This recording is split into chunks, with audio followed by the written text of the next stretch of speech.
things I discovered right off the bat is that happier people take really good care of their bodies. They move their bodies with joy and they feed it really nutritious things. So I'm sharing some of my favorite recipes that I use on an everyday basis.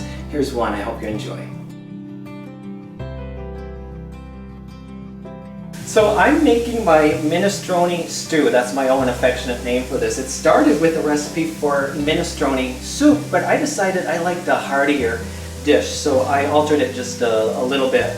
So of course I'm sauteing onions. This is like two white onions, a couple of medium-sized carrots, a couple of stalks of celery, and a couple of cloves of garlic.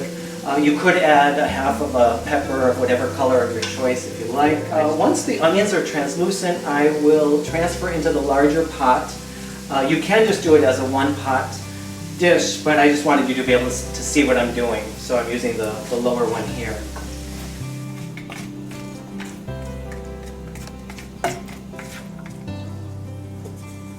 So I'm transferring the sauteed vegetable base into the larger pot, and I'm going to add a bottle of tomato juice.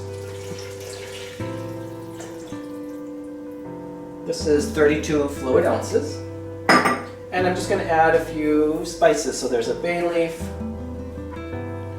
this is oregano, and you know, I just do it by shaking. You could measure, I would say, about a teaspoon or so. You know, a lot of this is to taste. It's a tiny little bit, maybe just a half a teaspoon of parsley, and I like basil a lot with a tomato-based dish, so I get kind of generous on the basil. And you can use fresh basil. Often I do, I just again don't happen to have any on hand. And I'm going to go ahead and do a little salt and pepper now. I might add a little bit later too. And this is just going to simmer for 15 minutes or so after I stir it up.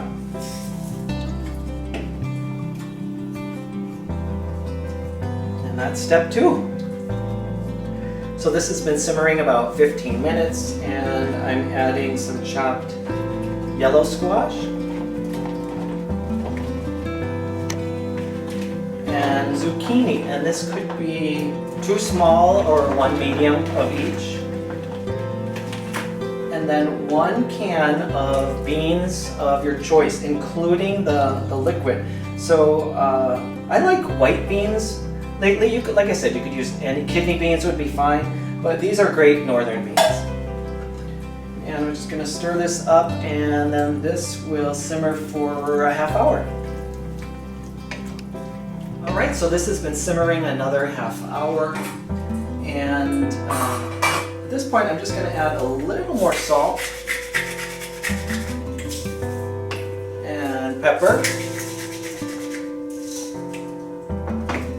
And I'm going to add in a few tomatoes. You don't want your tomatoes to overcook. So these are just whatever leftover tomatoes diced that I have handy. Stir this up. And I'm going to remove the bay leaf, just temporarily. I will put it back in because you know that will continue to season. But here's one of the secret steps that I discovered along the way to make it that satisfying texture that I was talking about. You know that more hearty stew kind of experience. I'm going to use the immersion blender. Now you could use a high-speed blender or a Cuisinart, and you would just pour out not more than a quarter. But since I've got this fancy tool, I'm going to use it.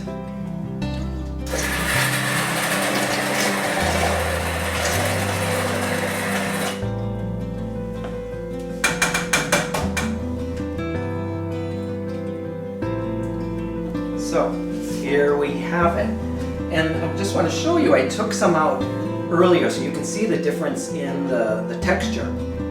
This is the immersion blender version. This is the pre-immersion blender version.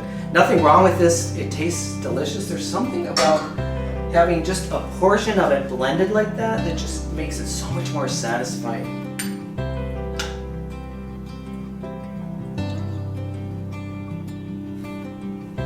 Wow, nutritious, colorful, beautiful food makes me happy, especially when shared with other people. Thanks for watching.